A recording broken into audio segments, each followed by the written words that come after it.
Who's been winning at what this week? Tell us. I think I've been getting a lot done with all the AI stuff and been figuring out a lot of the content things. Rob, maybe something you want to look into is Stanley. I just thought about that now. Stanley. Stanley, yeah. Stanley.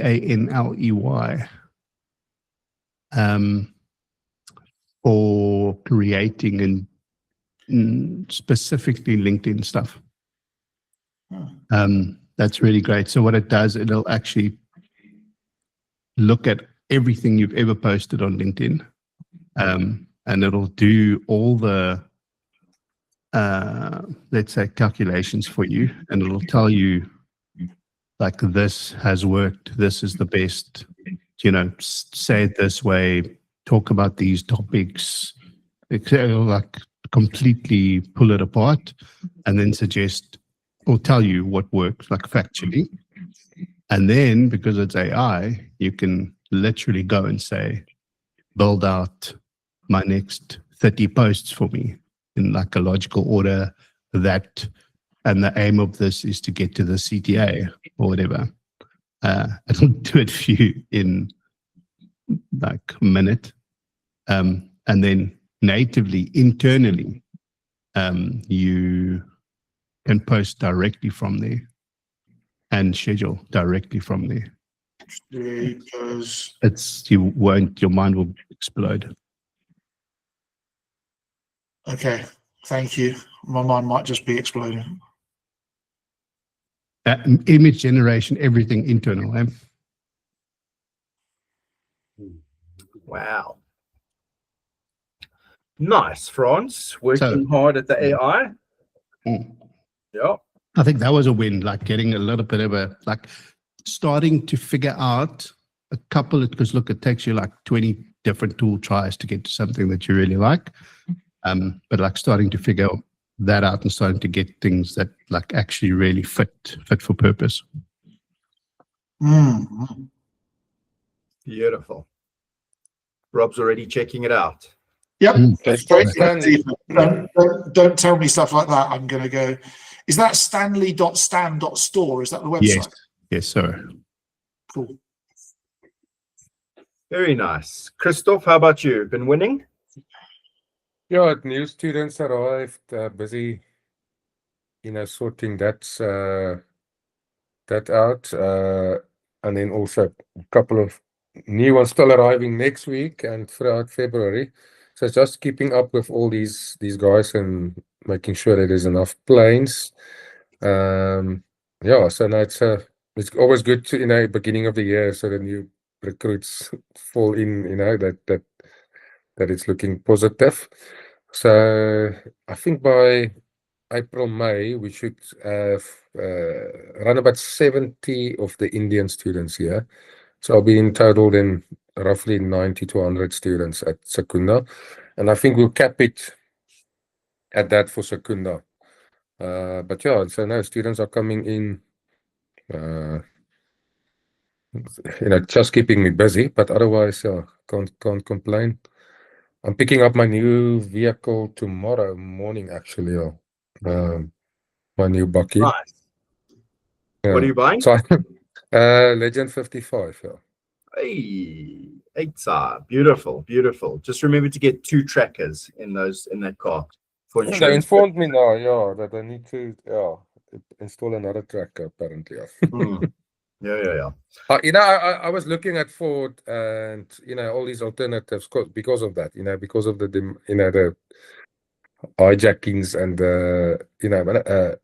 looking at Amarok and that. And I thought to myself, no, because of the crime, I must now make decisions on what alternative. But I do like the Hilux, so I thought, no, screw that. I'll take what I want, and that's part of the risk. If it's if they want to steal it, But I'm not going to make a decision on anything else that it was not my first choice. So that's my reasoning.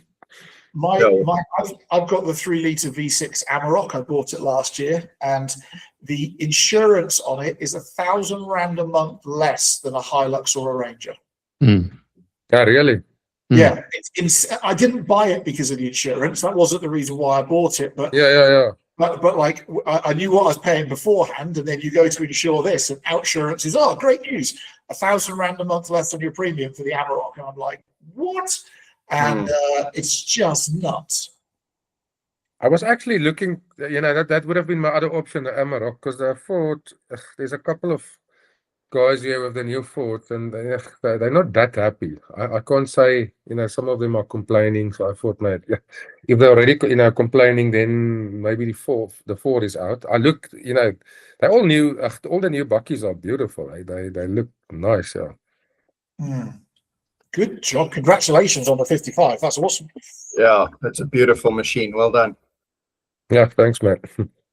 Very nice.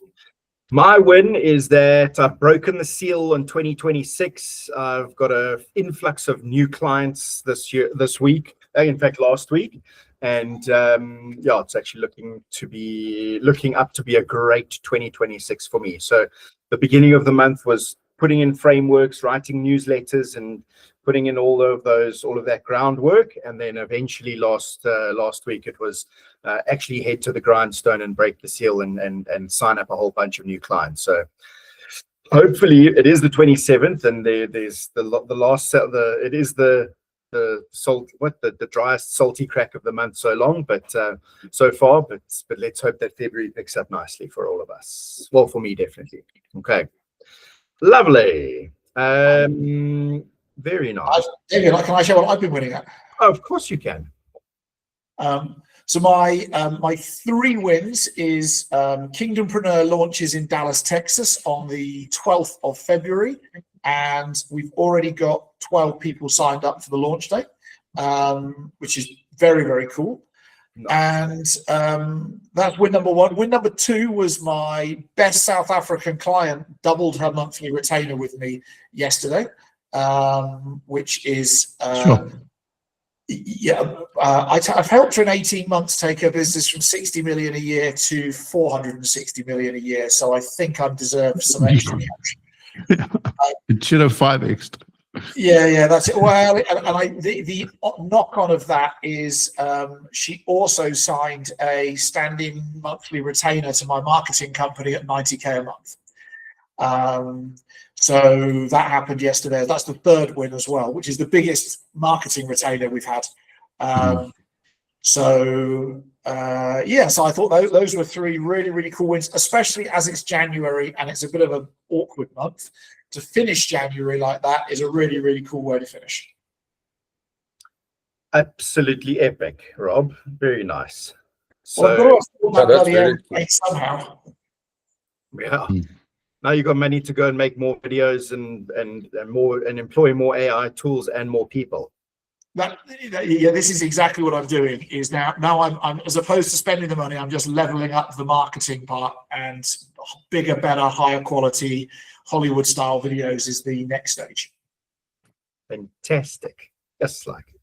And the beauty of all of that is that you're our business coach, and we're going to learn how to do that ourselves. So that's flipping amazing. We are, but I learned from all of you guys, and there's Franz introducing me to Stanley. I'm like, oh, cool! That's another great tool we can throw in the toolbox.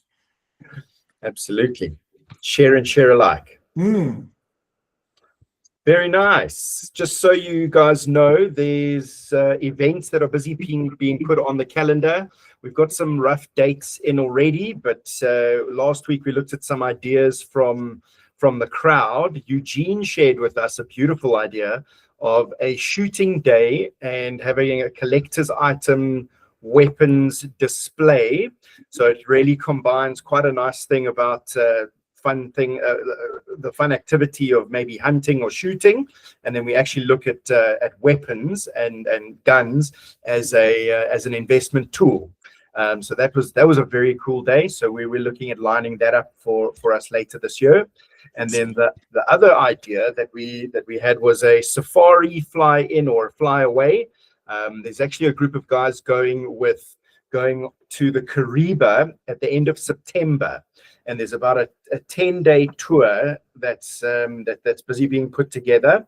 And I want to help. I want to take the Aviation Wealth Club members and bolt it on, and we do a joint mission out to the Kariba, do a bit of hunting, do a bit of fishing, do a bit of all the fun things that we like doing, talk a bit of business, and the network. I think there is going to be an absolutely amazing, hugely valuable tool for all of us to go and meet people like us, also aviators, also all into the kinds of things that we do, and big business people. So I think that's going to be an amazing event. So those details are busy being finalized, and we will be sharing that with you. But I'd like to hear from you guys. Give me an idea, Christoff or Franz or Rob, of an amazing event that you think would be beneficial to Aviation Wealth Club members, super enjoyable but at the same time, relevant to what we're doing here. How about pottery? Okay, elaborate. No, I mean, so I've got young kids. So like 2 weeks ago or something, they went for like this pottery thing when they painted it and whatever. And I promise you, they were all done, and I still sat there for 45 minutes. It was the most fun. That's like when your kids get Lego for Christmas, and then they like far too complicated, and you build it for them. Yeah, and it's like something you don't like. It's not a manly thing, right? Like it's not but there was something about taking that time, and it was totally selfish, and it was just you and this one little thing in front of you, and nothing else mattered in the world. Okay. Like, we can look at some introspective, arty, more docile events as well, for sure. Because there's also an idea of that, right? Like, I mean, for you to be in business, like all of us, we've all got a creative side. Mm-hmm. But we never use it. Like we use it, in like what Rob and I are talking about, and like all the marketing stuff and doing videos, and like considering, so there's some art to that, I suppose. But very few of us actually practice that super important part of the mind that actually gives us like our special spice. Yeah. And we have to come up with creative solutions every single day. And that exercise helps us exercise that that creative muscle. David, have we ever explored the idea of moving on? Sorry, a little bit, because I think that creative muscle is one that we should exercise. Like practically going and looking at vintage aircraft as an asset class.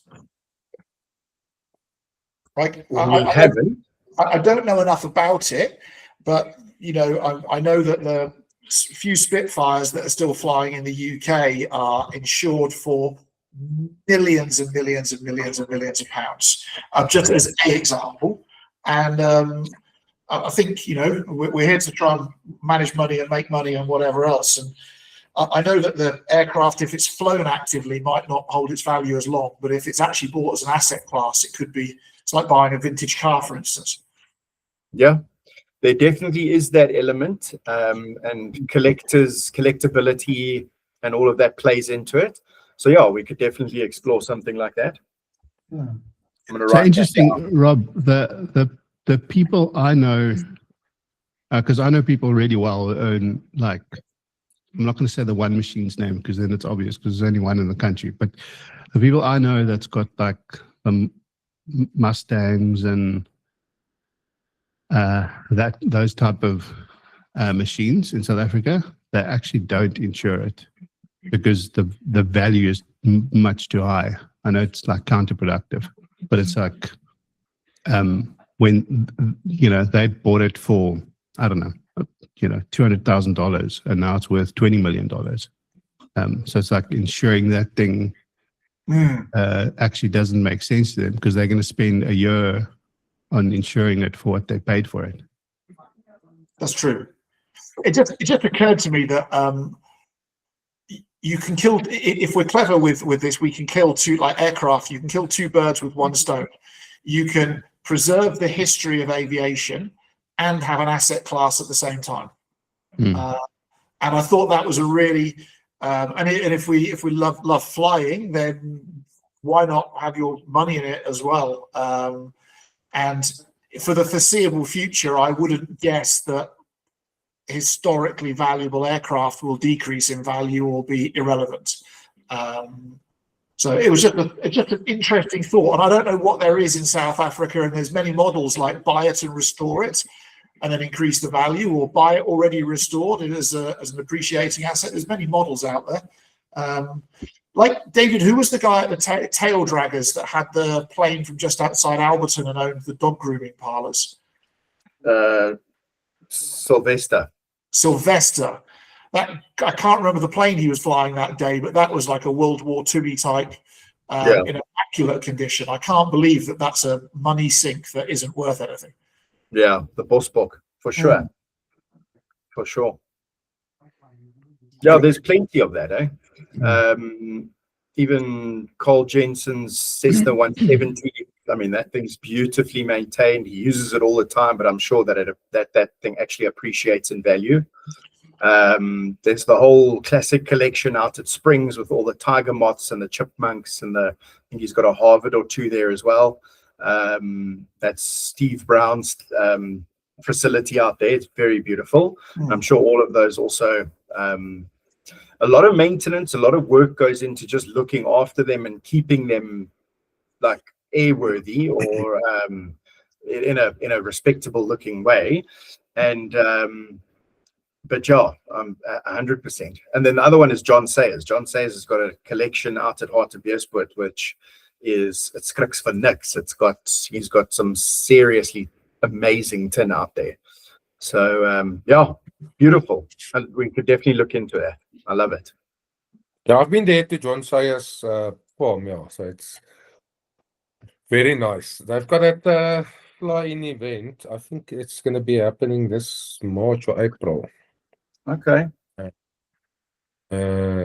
It's actually with him and Robbie Myberg and whatever. It's like they call it Oshkosh in Africa. I was there last year. Yeah. Beautiful. I tell you what could be quite good fun, David, if we could pull it off, is an aviation-based greatest hunt. Yeah, I like hunting. So that I didn't mean shooting shit. I meant flying into an airfield somewhere, maybe on somebody's farm somewhere, and then there's a cryptic clue of like, solve this problem, find out where the next one is. There's part of the information, but all the information. You've got to work out where the next airstrip is. And it's like a greatest hunt around, navigating your way around, but also solving problems on the way around. And I don't know whatever else, but I think that could be quite a lot of fun and a great way of bringing other aviators in to take part in order to introduce them to the Aviation Wealth Club. I love that idea. Like a treasure hunt. Yeah, that's it. But it can't be as boring as land here and then here's your lat and long for your next airfield, off you go. We're going to have to go and make it harder than that. But and you need a plane flying to the wrong airstrip as well and getting there and realizing they really stuffed it up, and then they have to land and find fuel, and then like there could be all sorts of stories that go on. Yeah. But we can plan that properly. Okay, brilliant idea for an event. I love it. Super. Good stuff. Christoff? There was a plan last year, David, with those supercars. You know, was it at Gerotech or somewhere? Yeah. I think that's also because it's adrenaline, nice cars. A lot of time nice cars and planes go together. Or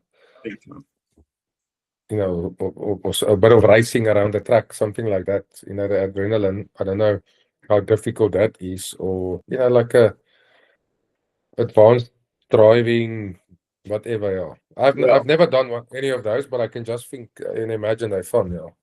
Absolutely. That is also definitely on the cards for this year.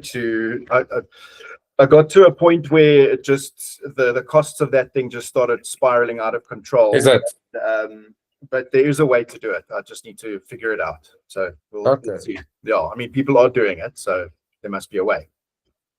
yeah. Okay, I like it.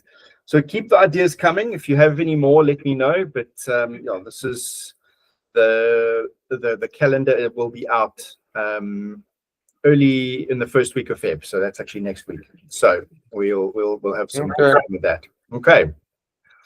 Very nice. Good ideas from everybody. Tell me really quickly, Franz, why did you show up today?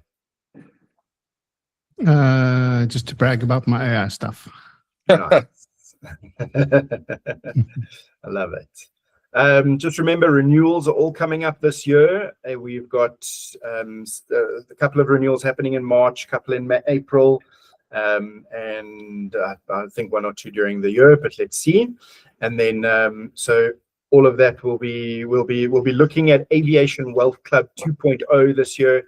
There's a lot of really cool stuff that Rob and I have been strategizing on, and big growth strategy for the club. So I'm excited for all of that for all of us this year. So let's take it to the business acceleration session with Rob Yates, our elite performance coach. And Rob, are you going to take us through the customer acquisition journey, or the first part of the customer acquisition journey today? Yeah, we went through the customer acquisition journey, I think 2 weeks ago, right? Yeah. So we're going to go in and look at the top part today, and it's going to sound obvious, but then it become I'll explain. So I'm going to need you guys to unmute yourselves and jump in. And David, this is going to be similar-ish to what we did on the Thursday session you came in with me last week.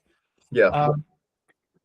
So the bit that we all, in our customer acquisition journey 2 weeks ago, we had that being awareness, consideration, education, engagement, conversion, and then recycle, taking your customers back up to the top again. But the bit that makes it all work or not work is the awareness part, right? Because then we looked at that 10-to-1 drop-down ratio. 1,000 people at awareness makes 100 people at consideration, 10 people at education, and one engagement opportunity, right? So in terms of having a meeting with somebody, so it's a big drop down, and so it's the area that needs the most amount of attention. Is not just making somebody aware for the first time that you exist, but making them repetitively aware that you exist. And in marketing terms, we call that the omnipresence of the marketing mix. Right? And so omnipresent is everywhere they turn, they stub their toe on you. Right? That's what omnipresence is. So you're inconveniently, they think they're going to go to Clicks and go and get whatever it may well be. And there's Christoff there with a learn to fly at my flight school brochure. And they're like, how on earth did he end up in Clicks? Right? But that's the omnipresence, like the inconvenient bit. But it's interesting that Franz mentioned creativity. I think we often get blocked with blinkers on, like a cart horse, of what the range of opportunities are to generate awareness. So in today's session, what I want us to do is to brainstorm on my board, what are all the opportunities that we can do to reintroduce ourselves to somebody or introduce ourselves to somebody for the very first time. They don't know we exist. Or they've forgotten we exist. Like, what's the sublime to the ridiculous? And my hope is then we can then go and look about, well, what is there that without that much more work or more effort, we can pick up and start doing. Now, I did a session similar to this 2 Mondays ago with a group of jewelers. And one of the things that came out was public speaking. Right, as a way of introducing yourself to new people. And Johan from Bloemfontein, he Tuesday morning went and contacted somebody he knows at the round table and says, I'd like to speak about jewelry at some point in time. It happened that on the Wednesday evening, they had a speaker let them down. So he went in and spoke. And he's made his biggest sale of 2026 on Monday off the back of going and speaking on Wednesday evening. Right? An hour and a half, and he sold a 350,000 Rand custom made ring. Yeah. Right? Off that new relationship. And you think about what that really took. It's like, it is that creativity, but it's just that willingness to go and do different and not rely on everything that we always rely on. So there's going to be some obvious and unobvious. Well, what I'd like you to tell me is, what are all of the range of tools and opportunities that we've got that we can use to generate awareness for who we are, our brand, and our business? And let's fill the board. So who's going to just jump in whenever you feel ready? Cold calls. Cold calls. Excellent. Can we add cold calls and cold emails on there as well? Yeah, they're the same. Yeah, they're the same, mails as well. Mails as well. Cool. So we can. Cool. Right. Okay. Excellent. Right. What else have we got? Marketing videos. Whereabouts are you going to put those marketing videos, Franz? All socials. Social media. Okay. Cool. So, right. We've got the usual suspects: Facebook, Insta, YouTube, LinkedIn, TikTok. They're probably our most usual suspects, especially in South Africa. Yep. Cool. What else have we got in terms of a thing that we can do? Well, we do events. Excellent. A big fan of events. And there's two sorts of events, isn't there? There's yours, and then other people's events. Right? They're both worth playing with in different ways. What else? Speaking engagements. So it's speaking engagements. Speaking engagements. I love it. Okay. So public speaking, which is probably something I need to focus on.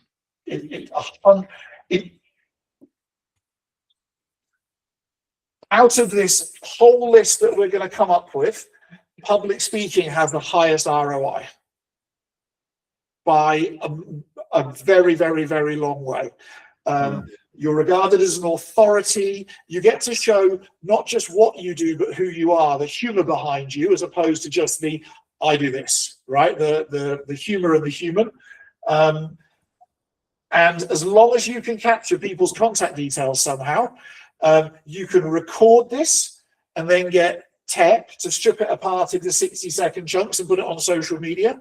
You can write from that recording, you can get AI to write blogs for you, newsletters, there's millions of things. Definitely the highest ROI on this that we will come up with tonight. Is that? Because public speaking gives us a cascade effect, right? As in terms of you do this one activity and you can strip it apart into multiple activities that can go in other places, especially social media. So highest ROI. Cool. What other things can we do to get people aware that we exist? Networking. Love it. Next highest ROI, networking. Depends where though, hey Rob? Well, I think I would put the caveat is as long as you're networking with the right people. Yeah. So not at BNI. No, not at BNI. There's a great rule of thumb that I've got, which is if it's a one-off networking event and somebody wants me to pay 2,000 Rand to attend or more, I'm probably going to get the people I want in the room.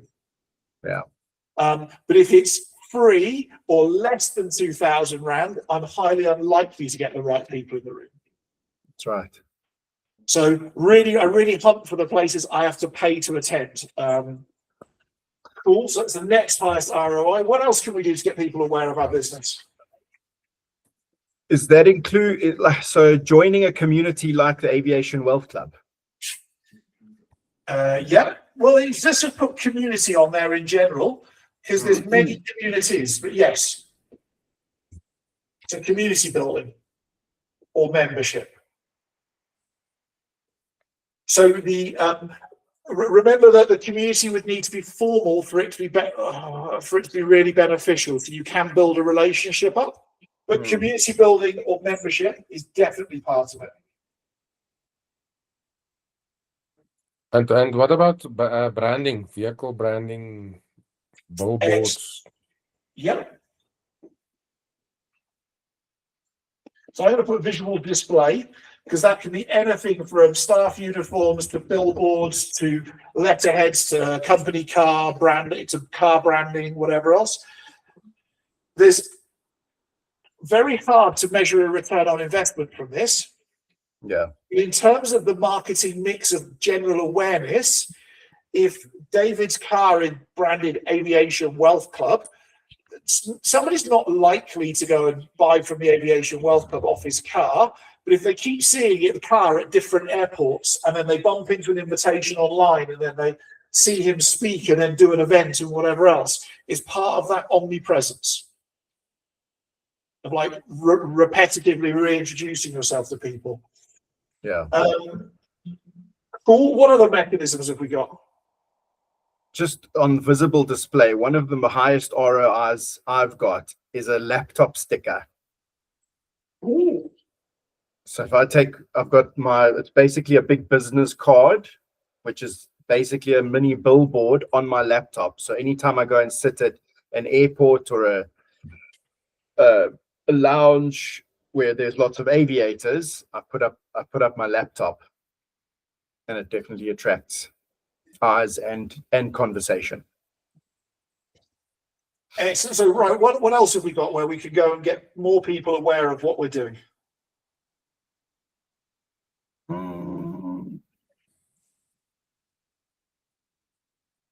Door to door.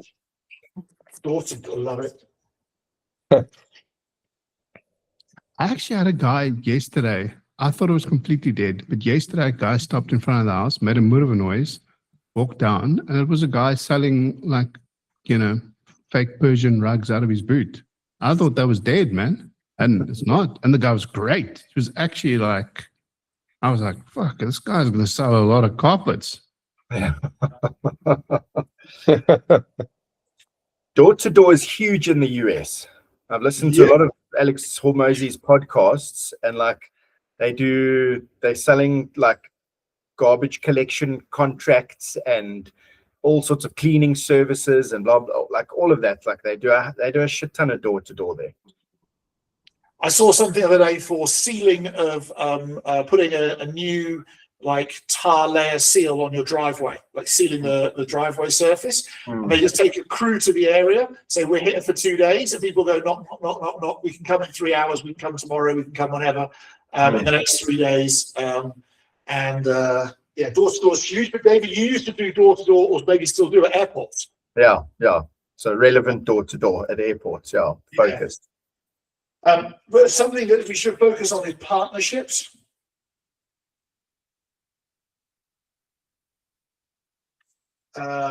Those beneficial partnerships.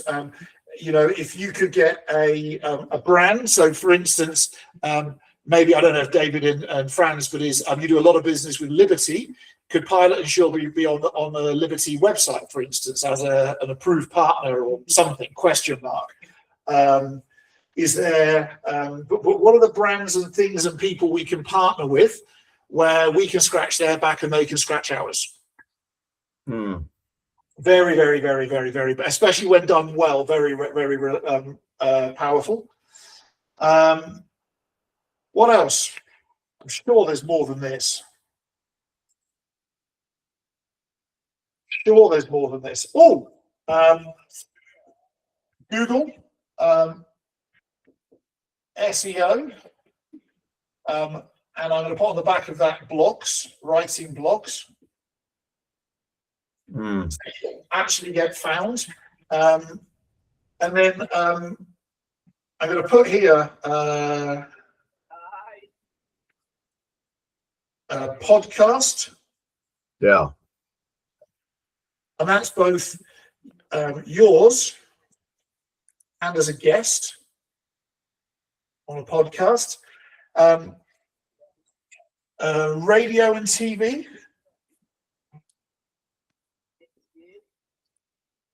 for a certain LSM is or demographic is still very, very, very, very, very relevant. What other ways? Is writing articles the same as blogs? Yeah, let's put this here, like get published, shall we? Yeah, writing a book. Yeah.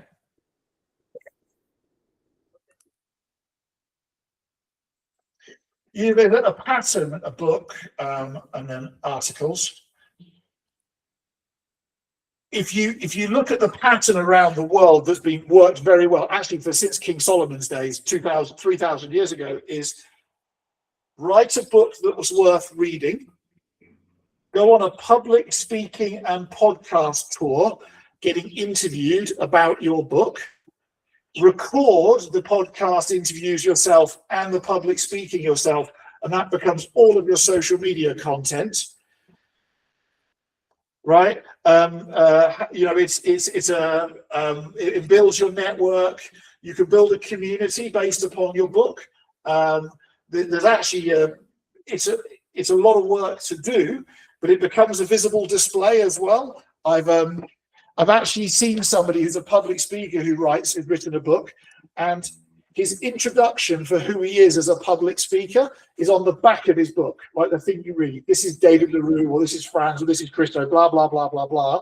And so whenever anybody introduces him at an event, he gives them a copy of their book, and they stand there going, I'd like to introduce Alex Hormozy today, 500 million copies sold over his $100 million series, blah, blah, blah, blah, blah. And they're actually just marketing his book for him because everybody's seeing the book.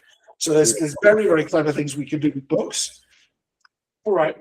There's probably a few other ways that we're going to struggle to get to.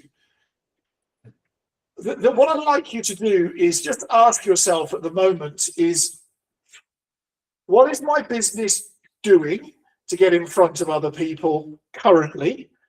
And what am I doing consistently? And what am I doing on an ad hoc basis? Right? So consistent for me is I've got a plan and a commitment. And ad hoc is whimsical, like if the opportunity to go to somebody else's event comes up, I'll go if they invite me, but I'm not out there hunting as a strategy to go and turn up to their events.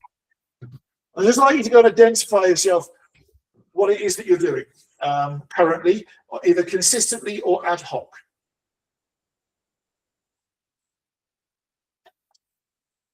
I'm not going to ask you to shame yourself and read your list out or embarrass yourself or anything like that. Of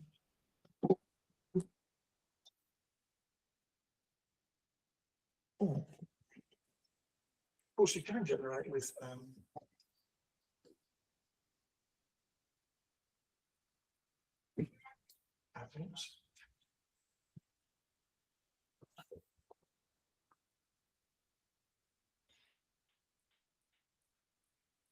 and then if you do have a number you could put against your consistency and ad hoc, that would be quite useful, because that gives you your current benchmark of, I currently get this by doing that.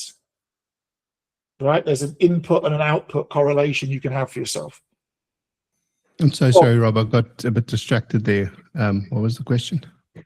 So the question is, based upon what's on the board here, what are you currently doing to generate awareness, either consistently or on an ad hoc basis? And what volume are you committing to? Are you doing within that either consistent or ad hoc thing? So, for instance, taking social media as one example, if you're currently doing Instagram and one reel a day consistently, that would be an answer. Because what you find is I currently earn what I earn based upon the volume of the awareness that I do. Right? And interestingly, in a lot of these, quality counts as much as quantity. Sorry, quantity counts as much, if not more, than quality. So David's got a lot of traction of sharing other people's stories or reels on his stories for planes, right? It's got him a lot of interest. He hasn't had to work that hard to do it. It's not like he's had to go and generate the content himself. Mm. So just make yourself a few quick notes.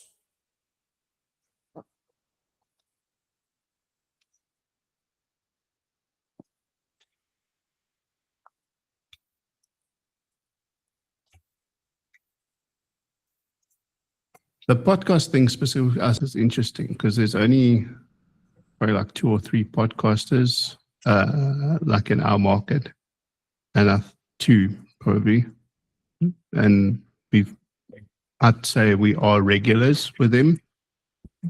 You know, we can definitely, we need to work. You know what the thing is like the podcasters are obvious, like they're always looking for content. So what happens is we kind of sit and wait for something to happen, which is the problem. Like we should be giving them the content. So we should be coming up with the idea and being like, "Hey guys, we want to come talk about this." Like 95% they're going to say, "Sure, sweet," when we're booking it, you know? Yeah. That's it. The other thing is, and I'd encourage all of you to think, especially with what you're playing with, is I bet globally there's a lot more aviation podcasts that you could look to get featured on. Yeah. So just so that you know, so like that's with I also changed the name to CFMS instead of PFMS. Were you here last week, Rob? No, I wasn't. So, Dave, do you mind if I quickly tell him about that, just for context? So I've just built, so like with all the stuff I've done over the last, let's say, specifically the last year, all the boot camps and all this kind of stuff, where it's like 7-day boot camp, 30-day boot camp, blah, blah, blah. Like the thing was always like, guys get like halfway, they drop off, and I think they're not interested. It's not that they're not interested. There's 2 things happening. It takes too much time. Like it takes way too long for them to get through it. And then the second thing is I'm actually giving way too much value. So like I'm actually way too much value. Like I'm just telling them everything. So that when they get to day 15, 16, they're like, "No, man, I know all the stuff. Like I'm sweet. I don't need anything," which is also a problem because then they also don't actually get to implementation stage because, anyway, so then I thought of a solution, and the solution is a financial management system where basically what it does, and this is in a nutshell, takes all your data, snapshot where you are, snapshot where you want to be. So like dream outcomes, really like deep core things, like why are you doing all of this? Like what's that exit strategy, 10 years, 15, 20 years down the line, whatever. It takes all of that, and then it like builds the vectors in between. So, okay, with what you have now, where you want to go, this is if you follow this recipe, you will get there. And if you tweak it in this way, you'll get there faster. And the idea is that they can, install this system, and it takes half an hour. They put all their details in, like drop and drag bank statements, drop and drag, budget, that kind of thing. Like it's got a really nice section where you can put in, like when it comes to the dreams board. So think of like a Instagram, not Insta, what's the other one? Anyway, where you can make like this dreams board, and you can go in and put it in house, and there's like, pictures of 50 different types of houses, and you more or less, this is the one I want, you put it in there. So it's like, and that becomes the core focus point then. So what I think I've done there is I've taken the time barrier out of it. Like imagine within half an hour, exactly, like you've got like full control of what's going on in your money, and a really nice place where you can, because it's live, obviously input all your investments, input all the stuff, use assumptions, all these kind of things. And for me, I think the most powerful thing is going to be like a big feature is going to be like a slider. So there's going to be one slider that says, if I want to retire, at 55 versus 60, it's one little slider, and it tells you exactly what you need to do to get there. So that I think is going to be a very powerful tool. I don't know of anything else like that. And that is the kind of tool that we could use to elevate globally, because there's no restrictions. I mean, I own the software. Ooh. Wow. Sounds like you need your own podcast for that. Well, Yeah. that's the second thing. The second thing is like definitely between myself and David, and we get 3 or 4 other people, visitors, like we just need to sit down and think about it a little bit. We've got more than enough content and ideas and things going on to have a weekly podcast for sure. Easily. We shouldn't forget, especially in the finance industry, Dave Ramsey gave us the blueprint of what to do over a 20 to 30 year window to make $1 billion in your industry. Yeah. $1 billion, sorry, in your industry. Yeah. And his brokerage is netting profit about $400 million a year at the moment, net profit. And that's his brokerage, and his brokerage is about one fifth of his entire net worth and asset book, a business asset book. Yeah. And that was off the back of radio shows, and then the phone in, speak to Dave, sort of film it on YouTube type thing for YouTube. Still does that same phone in show. Like nothing's changed. Just the set is now swankier and the cameras are not. That's it. Okay. So and I think this is the cool thing, is the recipe for most of the cakes we want to bake is already there. We don't have to invent it. We just actually have to go replicate it. I think we're obsessed about new. Playing second fiddle to Dave Ramsey, and you have a brokerage that just makes, $200 million a year net profit dollars, and it's 1/5 of your total net profit that you make every year through your business empire. Like, why are we so obsessed about being first when being second still actually achieves things that are so big it's nuts? Like, I don't want to be Tony Robbins. I want to be regarded as the next best thing to Tony Robbins. I mean, he just announced last week his net worth $12 billion. $12 billion. Yeah, net worth. With a capital B. With a capital B. Like, if I get 10% of what Tony Robbins has, I'm fine with that. I'll be second best. It's fine. Like, my ego doesn't need to. I just need to like follow his path and go. I'll just be in his shadow and be the second best guy, and it'll be fine. Yeah, that's okay. It's fine. It's good.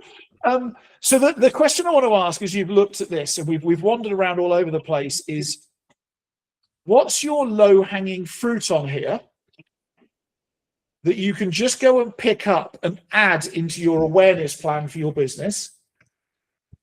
Maybe it's doing something more consistently, or more like I commit, I'm going to public speak twice a month, every month. Right? Maybe that's it. But what's the low-hanging fruit you can pick up in add and actually do something within the next week? Not like, in theory, I'm going to start one day maybe doing like being on TV.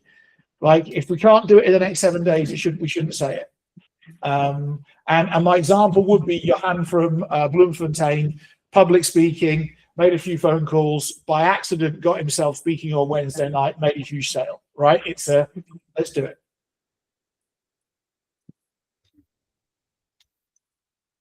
I can publish another article or two. I'm going to get on a podcast in the next 7 days.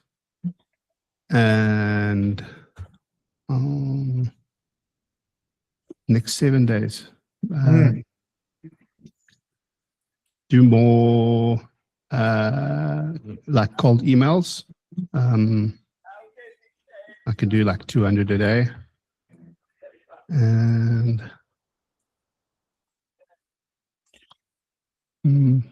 that's more than likely more than enough, Franz, in terms of moving your needle.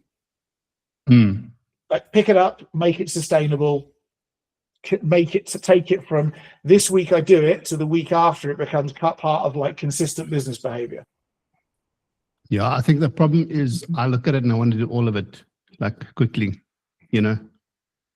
But if you just pick one, so cold emails work for some and they don't work in other places, but just taking cold emails as a example, 200 a day done every day, you'll get like probably 2 to 4 people reply to you every second day, and those people will probably want to meet you. Like, we don't have to do much more before we tap out and run out of time. And the reality is, if we all added one new premium client into our business every week, all of us would be delighted. One more premium value client into our business every week. Like, Christoff got somebody who's willing to take his best learn to fly package, etc., like one more a week. And David, you and Franz both got, I don't know, a pilot with 20 million AUM that they want you to look after, or 10 million, one more a week. We often think that we need these big numbers, but one more a week would be astronomical. That's so true. And so let's focus on that micro ambition of one more a week, one more 10 million rand person who wants to invest with you, Franz and David, one each, right? Because you know that the life work and whatever else will come. We don't have to worry about that. And if you play that out, that's R500 million extra this year in AUM that you can manage. And then Christoff, 52 extra premium pilots. Yeah. Train with you. Well, I mean, what would that do to you? You would run out of aircraft again. Yeah. It's creating a problem for me. Look, so for us to, definitely social media can do a lot more there, some videos, and also getting reviews from my current students here, that's always, I think, a very good marketing, getting them to do some videos on how they experience our training, how they experience our flight school, and get that out on social media. Community bowling. I've got an idea for you, Christoff. Yes. That's okay. David, why don't you, and I'm sure they know each other, you know the guy that does a lot of your video stuff and like the recordings and whatever? Yeah. Why don't you introduce the two of them? Because he can solve all those problems with Christo. Like he can solve those problems within a week. That's a good idea. And write the whole story and like the whole experience of like how awesome it is to learn to fly here, what it's like, what the people are like, like you could, I mean, he's a pilot himself. He knows, like you'll be able to write that copy. You'll be able to do the whole thing for Christoff. That's right. Christoff, are you interested? It'll be cheap. It's cheap. It's just R20,000 and all your problems back. It's cheap. Okay. All right, now come to chat. I can chat to him. Yeah. Okay, done. I'll set it up today. Cool. Last but not least, David, what's the more juice out of the lemon you could squeeze this next 7 days? I need to be more consistent with social media, definitely. And I'm also going to get myself on a podcast. And what's the other thing? I'm going to get my blogs published, my newsletter emails. Cool. Blogs on websites are a slow burner, but they often end up being the solid foundation that you build the house on top of. Because it's the curious client who reads them and then takes action has already 50% sold themselves, and dramatically increases your findability on Google. Yeah. Ooh. All right. Well, let's wrap this up. One thing you've liked or one thing you've learned from today's conversation, and then let's go make some money. You don't need to do a lot, like you said. There's pick up one extra thing a week or whatever, and it might have a huge impact. So we sometimes sit and think, all these things I still need to do, but then you don't do anything at all. Instead of just picking up one thing and do that, and it will have, much better results than I think you would imagine. So that's what, if I see what it boils down to, it's maybe one podcast or one video a week, which takes you 10 or 15 minutes, might have a huge impact on your sales. Mm. And you mentioned podcasts. I'd encourage you to think outside of South Africa. Not necessarily, I mean, Christoff, you might get sales out of it, but David and Franz, you've both now got products you can sell outside of the country easily to non-South Africans. But the credibility of being on a foreign thing and then sharing the fact that you have been within a local area is huge. Yeah, I know of like 2 or 3 podcasters. I think 2 of them are in Dubai and one's in the States, that I'm 99% sure if I reach out to them and say, I'm going to be there in 2 weeks, let's set it up, that they'd do it. Just a bit of traveling.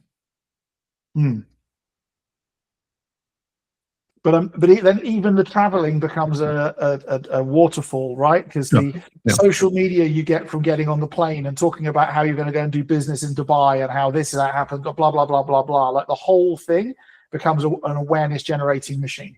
And I was thinking about that. I should probably actually document it. Like when I go on these trips, like I should actually say, like, this is where I'm going. This is what I'm doing. Like it's corny, but it's like me sitting in the plane talking about it just on my phone, or like, I don't know. I think maybe people, Christoff, miskien kan jy vir my sê, but I don't know if people would be interested in like seeing what the inside looks like.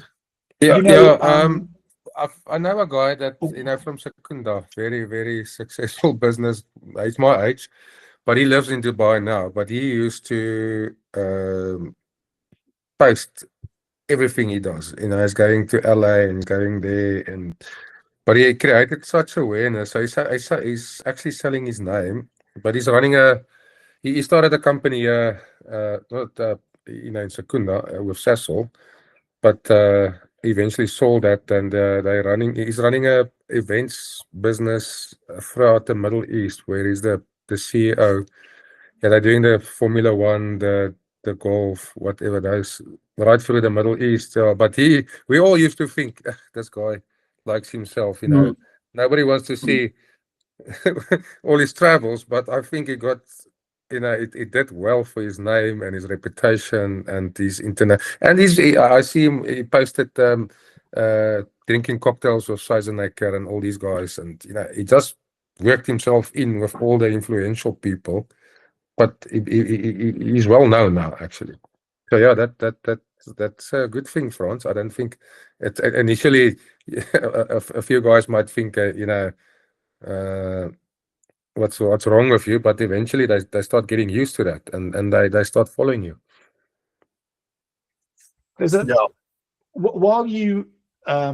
While it's dangerous to throw stones at the competition out there, you can, though, as opposed to like bad financial advisors do this in Franz and David's case, you can play the opposite, which is like, this is what a great financial advisor does. Like a great financial advisor looks to serve you by get it better by getting on a plane and going to America and seeing Alex Hormozy and doing this and doing that, because they're doing this to grow how good their business is so it can serve you better. That's what a great financial advisor does for you. And there's a huge story benefit in that, and a unicorn benefit, because Franz, you were probably one of 3, maybe the only financial advisor in South Africa to go to the States last year to learn for the benefit of giving financial advice in a financial advice giving business. Yeah. Right? And that's unicorn status. Yeah. Like if you've got a great financial advisor, they'll be like me, because us good ones, we're on the plane to Dubai to go and find out new opportunities for our clients. investigate new tax things, blah, blah, blah. I'm also going to be on a podcast. Like, this is what a great financial advisor does. What does yours do? Yeah. Love it. And Sure. I'm fucking amazing. I didn't even know it. this is it, is that our lives are so boringly obvious to us Is that we forget they're unique in our industry and highly intriguing to our customers. Mm. Do you think, I mean, maybe this is a psychological thing, right? Because it's like, I know I'm always pushing the envelope, like always trying new things, always like it's, you know, always like how do we improve. But I feel like, I think it is psychological. I feel like, I mean, surely that's what everyone's doing, right? Like that's the first kind of thing. And then the second thing, I'm like, yes, so I'm going to talk about this. I'm just going to sound like, I don't know, like a pompous Vindgat guy, you know? It's like, you will to some people, but to the other 80% will be interested. And that's pompousness is bragging or not telling the truth.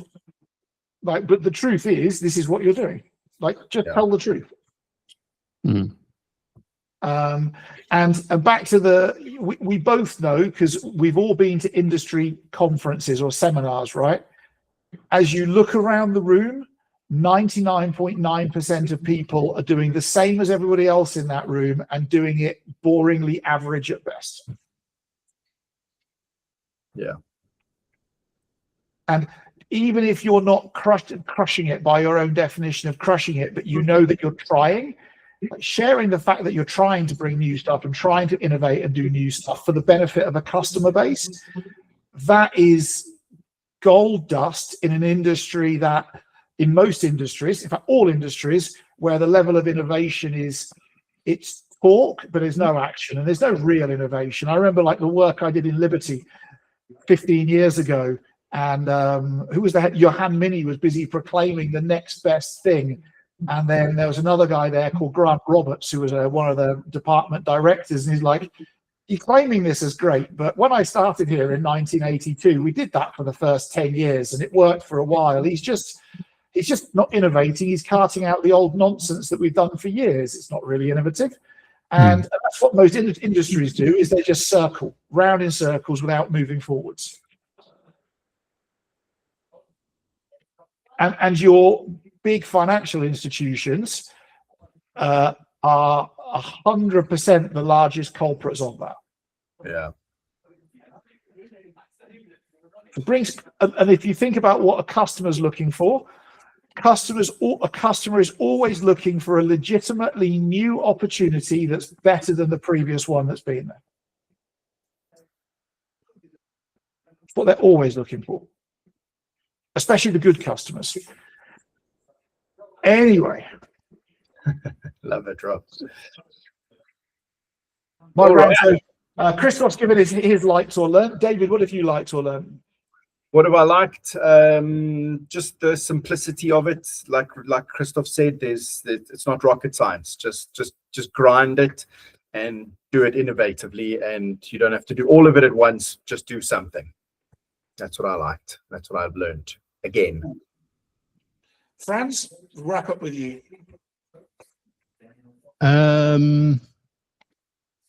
That I need to focus down on one or two things, do them well, and forget about the noise. 100%. Cool. Thank you, guys. God bless. Thank you for a great morning. Keep well. Have a good week. Cheers. Lovely to see you, Christoff. Ciao, ciao.